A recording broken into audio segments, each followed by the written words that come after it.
It is often necessary to know how to measure current using a multimeter. Current measurements are easy to make, but they are done in a slightly different way to the way in which voltage and other measurements are made. However, current measurements often need to be made to find out whether a circuit is operating correctly or to discover other facts associated with its current consumption. So, current measurements can be made with a variety of test instruments, but the most widely used piece of test equipment for making current measurements is a digital multimeter. This test equipment is widely available and at very reasonable prices. If you don't have yet a digital multimeter, I would highly encourage you to buy one, as it's one of the most widely used pieces of test equipment today, and they are almost invaluable in any electronics laboratory for the home, hobbyist, and professional electronics engineer. A typical multimeter may include features such as the ability to measure voltage, current, and resistance. Often, they include several additional specialized features or advanced options. Alright, but how to measure current anyway? Using our simulator, we can easily measure current and voltage at any point in our circuit. So let's find out how. So in this very basic circuit, we have a 5V battery along with a resistor that will limit the current flowing in this path. So what we want is to measure the current that flows in this path. How to do that? Very easy. Just right click anywhere in the circuit, then go to Output and Labels, and then search for ammeter. Well, ammeters are different than multimeters, they can only measure current. However, digital multimeters have this feature integrated inside of them, along with many other things, which is the reason why people prefer to just buy a multimeter rather than a separate ammeter. So how can we use this ammeter? Well, if we think logically, in order to measure the current, the electrons that are flowing in this path has to go through our ammeter as well, right? As a result, we place it in series with our circuit, and for that we have to break the circuit somewhere, doesn't matter where we break it, since the same amount of electrons are flowing everywhere in this path. And then we insert our ammeter. Now notice that around 50 milliamps is flowing in the circuit. So if I haven't told you yet, ampere is the unit for measuring electricity, just like volt for potential difference or simply voltage that we will soon see. I highly recommend you to learn the common metric prefixes, since the unit for measuring electricity is ampere. All the equations that we will learn about that has current in it, so the current has to be converted in ampere for the equation to be valid. So let's take an example.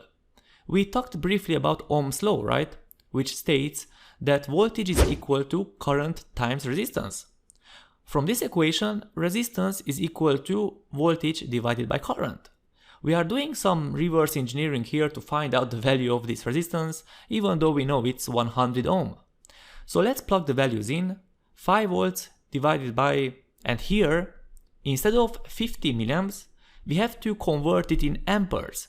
So 50 milliamps is 0.05 amps. Once you have some more experience, you will do these conversions in your head. So 5 volts divided by 0.05 amps is 100 ohm.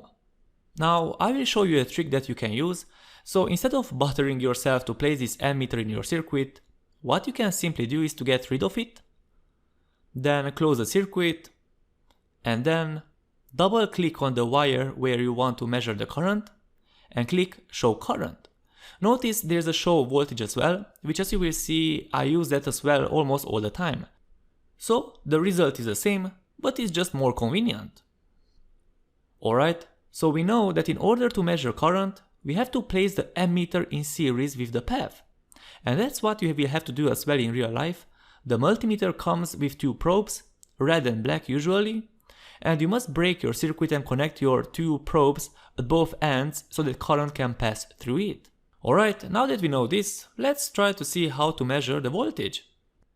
Now, in order to measure voltage, we have to understand what voltage is in the first place. As it's stated, voltage is a potential difference between 2 points. So potential difference, to put it simply, is a difference in potential between 2 points. If this point is at 5 volts, and this one is at 0 volts, then the potential difference between the 2 points is 5 volts minus 0 volts, which is of course 5 volts. Now remember that every electronic circuit must have a ground. Even if the circuit is powered by a battery, there still must be a ground. Ground is normally understood to be a place of return for electricity in a circuit.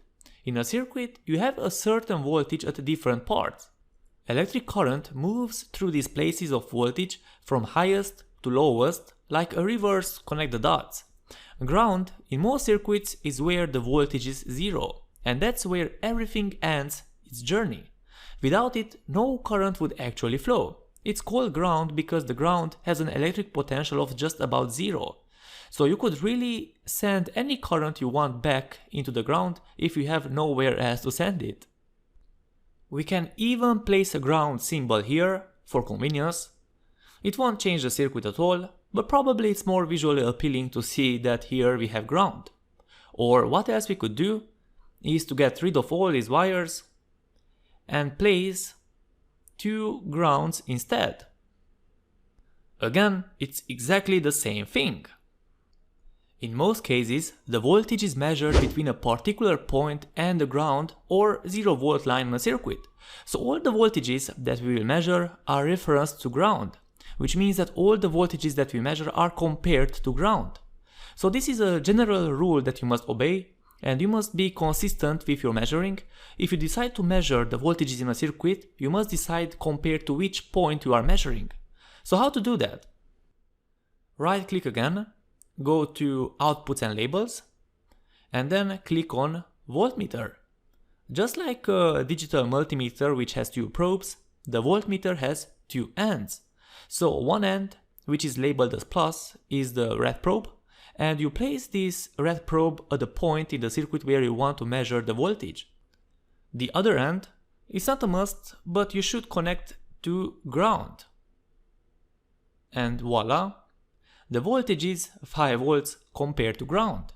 If you want to measure the voltage at this point, just disconnect it and place it here. And you will see it's 2.5 volts. This means that 2.5 volts is dropped across this resistance, and the other 2.5 volts is dropped across this resistance.